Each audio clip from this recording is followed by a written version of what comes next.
Encuadre histórico. La historia clásica, la que se enseña en las escuelas desde aproximadamente el año 1900, es una versión simplificada y tendenciosa de lo que actualmente se conoce sobre la historia. Por ende, y para no repetir aquí la misma narrativa tradicional al hablar de los conceptos matemáticos y físicos,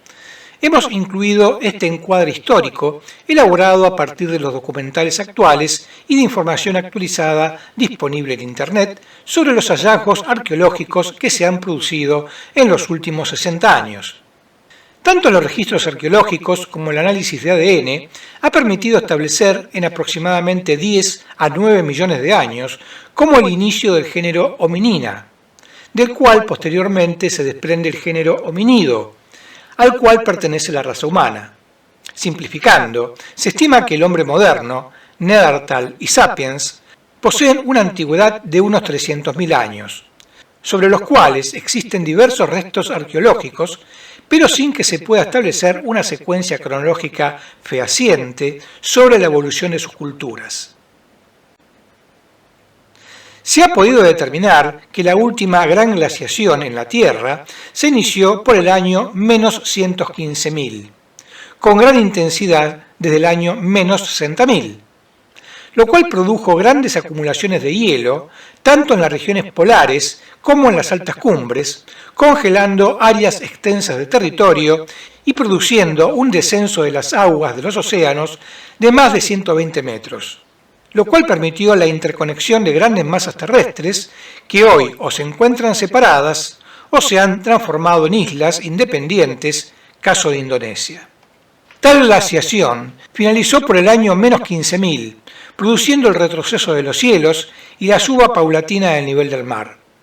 Sin embargo, el lago Agassiz, en América del Norte, acumuló una gran cantidad de agua que abruptamente drenó hacia el Océano Atlántico, generando una importante elevación del nivel del mar y un fuerte cambio climático. Por tal época, el agua del mar Mediterráneo, el cual venía elevando su nivel, pudo atravesar el Bósforo e ingresar en el actual Mar Negro, que en esa época contenía un gran lago, pero con un nivel más bajo, e inundarlo con agua de mar, sepultando gran cantidad de asentamientos humanos que aún no son desconocidos. Podemos considerar que tal evento puede coincidir con las tradiciones de diluvio de diferentes religiones. Tal periodo de cambio climático generó un periodo de inestabilidad climática entre los años menos 15.000 y menos 12.000. Por otra parte, cabe mencionar que en todo el periodo glacial, desde el año menos 115.000, las agrupaciones humanas estaban obligadas al nomadismo, dada la escasez de alimentos y la imposibilidad de producir cosechas, lo cual obligaba a trasladarse para encontrar comida. El modelo descripto es el que justifica por qué las civilizaciones actuales poseen su inicio alrededor del año menos 12.000, ya que al finalizar el periodo glacial, estabilizarse el nivel de los océanos y estabilizarse el clima con valores térmicos más templados, permitió que, por un lado, la vida vegetal y animal comenzara a florecer y a diversificarse, y por otro lado, las agrupaciones humanas pudieran asentarse y comenzar los primeros cultivos. Los primeros registros históricos datan de los años menos 6.000 a menos 5.000,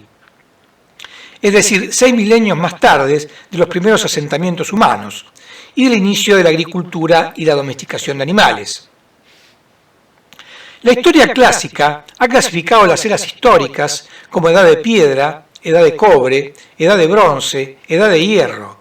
en función del tipo de herramienta y armas encontradas arqueológicamente, lo cual nos indica que el hombre dominó el calentamiento de los minerales hasta obtener el cobre alrededor del año menos 5.000, para el bronce, una aleación entre cobre y estaño que requiere una temperatura más elevada, hubo que esperar hasta el año menos 3.500, y para el hierro, que requiere aún una temperatura más elevada, hubo que esperar hasta el año menos 1.500.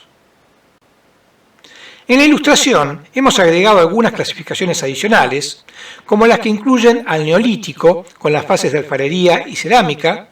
y el agregado de la era medieval, en Europa, la era industrial y la era de la información, en la cual nos encontramos, Cabe remarcar que los avances no fueron simultáneos para todas las culturas y para todas las épocas, tanto América, China e India, que estaban más separadas de las culturas de Medio Oriente y Europa, difieren en los años.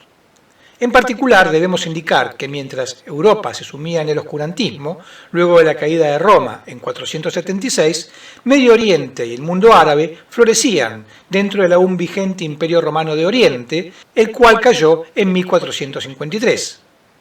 Diferentes hallazgos arqueológicos y la disponibilidad de diferentes escrituras antiguas indican que se poseían conocimientos matemáticos avanzados ya en el período de tiempo de menos 5000 a menos 3500, en tanto que el propio dominio de los hornos de alta temperatura para obtener los minerales de cobre, bronce y hierro indican que al menos desde un enfoque práctico se poseían conocimientos avanzados de física en algunas áreas, incluyendo la mecánica, con la fabricación de máquinas simples.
Culturas. Las grandes culturas históricas de la antigüedad son la china, la maya, la pre-Jarapa en el Valle del Indo, la propia del Valle del Indo, la de Anatolia y la de Sumeria, en lo que actualmente es Turquía, Irán e Irak, y la de Egipto. Estas culturas muestran un desarrollo muy avanzado en muchos aspectos en el entorno de los años menos 5000 a menos 2000. Se han encontrado registros arqueológicos de muchos otros asentamientos humanos, pero los indicados son los más tradicionales y con mayor avance. Un segundo grupo de civilizaciones posteriores no son conocidas, como el Imperio Acadio, menos 2300, la civilización minoica, menos 2000, la civilización tracia, menos 1800, el período védico de la India, menos 1500, la civilización etrusca, que precedió a la romana, menos 900, para llegar finalmente a la civilización griega, menos 785 a menos 481, y a la civilización romana, menos 751 a 476 en Occidente y a 1453 en Oriente. Y además la civilización Hastorf, en lo que hoy es Alemania, que coexistió y limitó a la romana, siendo la precedente a los Franks, que sucedieron en el norte luego de la caída de Roma. Lamentablemente, la historia clásica solo se centra en los escritos e historias de la civilización griega y romana, razón por la cual la mayoría de los descubrimientos del pensamiento se le asignan a la civilización griega, cuando es conocido que los griegos narraban sus historias a partir de los eventos de las civilizaciones sumerias y egipcias que le precedieron. El contacto con las civilizaciones de India y China no es tan claro y evidente, pero efectivamente existieron intercambios entre tales culturas.